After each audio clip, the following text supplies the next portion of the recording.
Hello, this is Latoya Brown. I'm coming to you with Concrete Rose, a socially conscious podcast about what happens in our community, the Black community, the everyday struggles. Here we go. Imagine me, buried beneath the earth, under dirt and rocks, ready to be birthed. I rise slowly but steadily, making my way to the top, only to find a concrete barrier in place, like a sign that reads stop. The pain and struggle I feel is immense, as I twist and turn my way through cement. Battered but not broken, limp but not weak, I reach the top as a rose through concrete.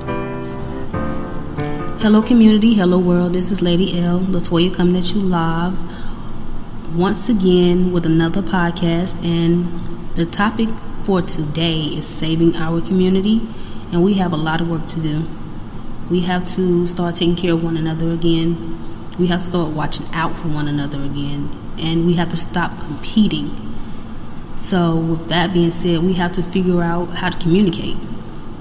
We've lost the ability to communicate with one another, and we have to figure that out again. Competition keeps us apart, and no one wins. We are running a race that no one can win.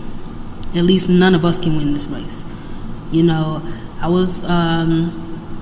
my favorite thing to watch, like every day, is the Breakfast Club interview. And one particular interview, stood out to me, the LeVar Ball interview, but in particular, Charles Barkley's response to how LeVar Ball is raising and conditioning his own children.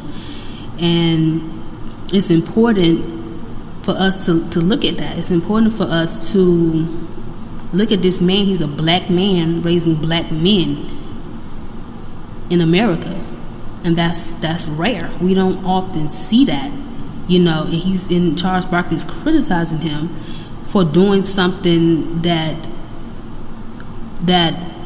whites would otherwise have done for these children.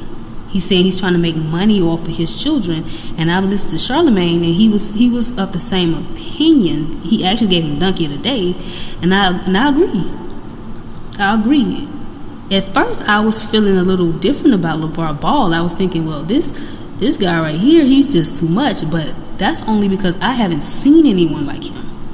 My father wasn't really in my life, so I couldn't speak from that type of experience. But when I started to pay attention and I started to listen and look, I was like, well, he's doing what he's supposed to do. This is what he's supposed to do. And a lot of people can't understand that people who hasn't had their father in their life, all of their life, it looks like he's doing too much, or he's out for himself, he's doing too much. But he wouldn't be doing anything differently than an agent, like Charlemagne said, than an agent would have been doing, or the NBA would have done to them. This isn't anything different. The only difference is he's creating generational wealth for his children, so they don't have to depend on endorsements. They're their own brand. They make money off of themselves by their own hands, and I agree with that. It's rare because we don't see it. And instead of us tearing one another down for what we can't understand, we need to go to that person and see if we can understand. I think that we have enough division amongst ourselves. We don't need that. Even if you didn't like some of the things he did, you couldn't reach out to him personally to say, to even just gauge what it is he's trying to do. Instead of putting it out there in front of the world, it's like we have enough on our plate. Because Charles Barkley could have been the one to at least gave them advice for when they got to the NBA, the traps and the pitfalls, instead of being someone who's totally against how LeVar Ball is conditioning his children for this world. Because he's only trying to set them up for greatness. And I agree with what he's trying to do, because we don't see a lot of that. So I think that we shouldn't bash somebody for what we don't understand. We should ask questions when we don't understand. And we should help each other, in the best way we can when we don't understand something. I think that you have to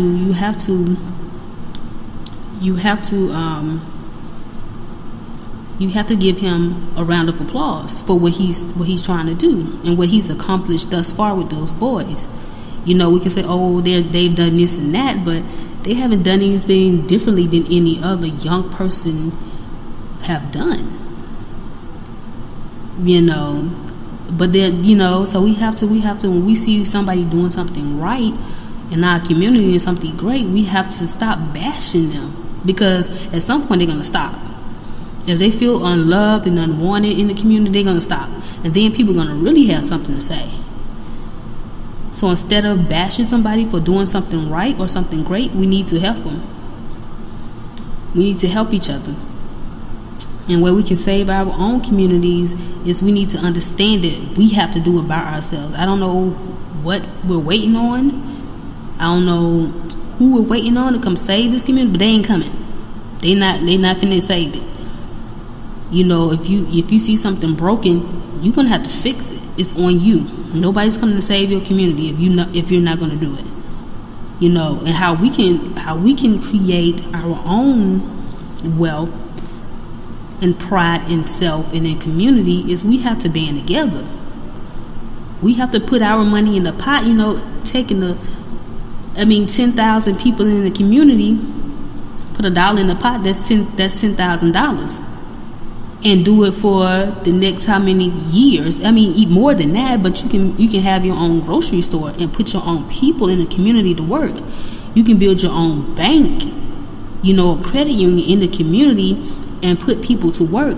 That way, you know, you're keeping your community going. You know, instead of waiting on somebody to come in the community to save the situation, you're gonna have to figure it out. We as people are gonna have to figure it out, and it's not even hard. I just think that we've become so for self. How does this benefit me?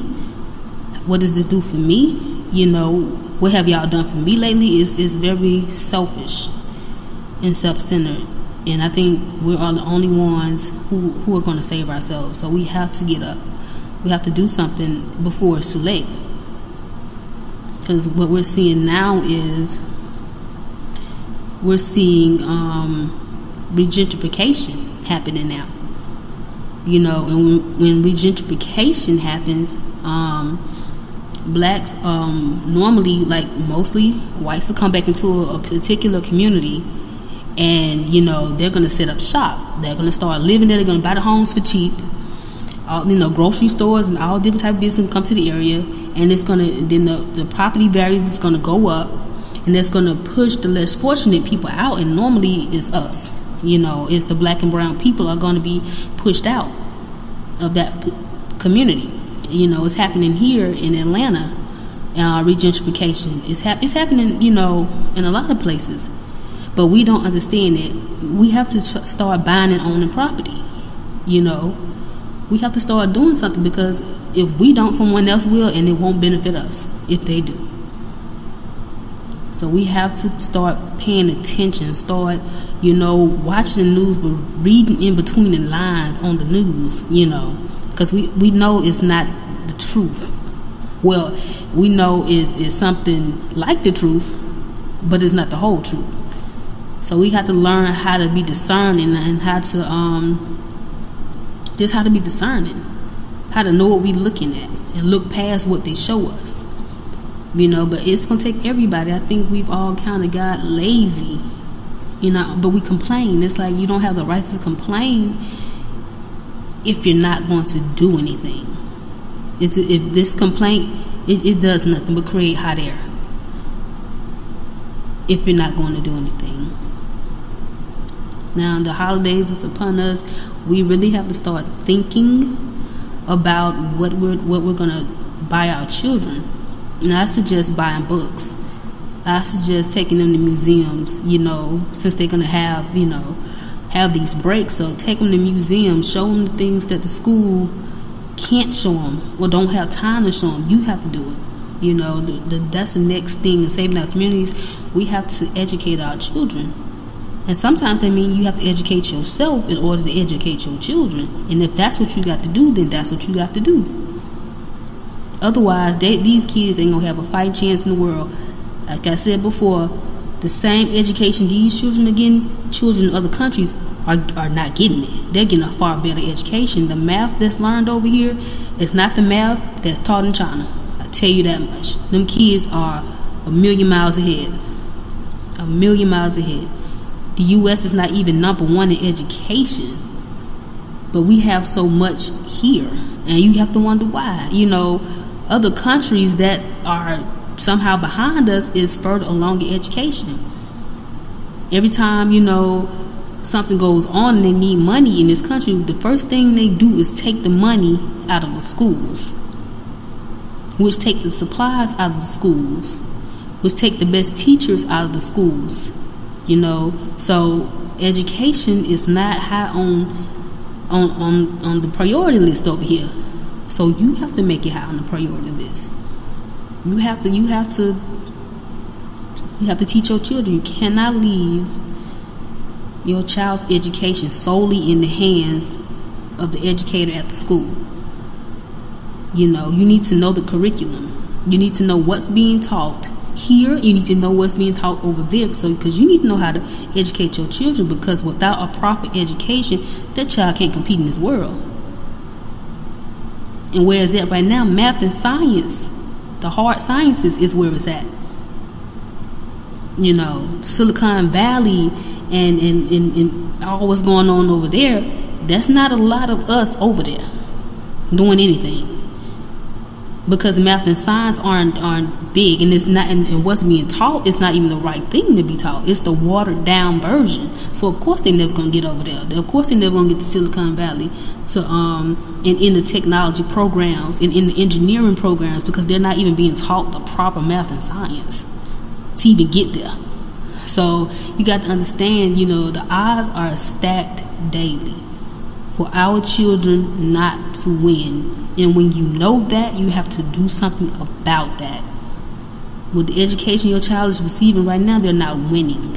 I'm telling you, they're not winning. We're not even number one in education in the world. So I know they're not winning. So you can't tell me, oh, my child teacher's a good teacher. I'm sure with the education she received here, she's as good as she possibly can be. And that's not a knock. That's just saying that you have to take it a step further. You have to take it a step further and educate your children yourself. You have to take it a step further and start buying books as opposed to games and toys and giving them candy and treats. You have to take it a step further. Start teaching them now about nutrition.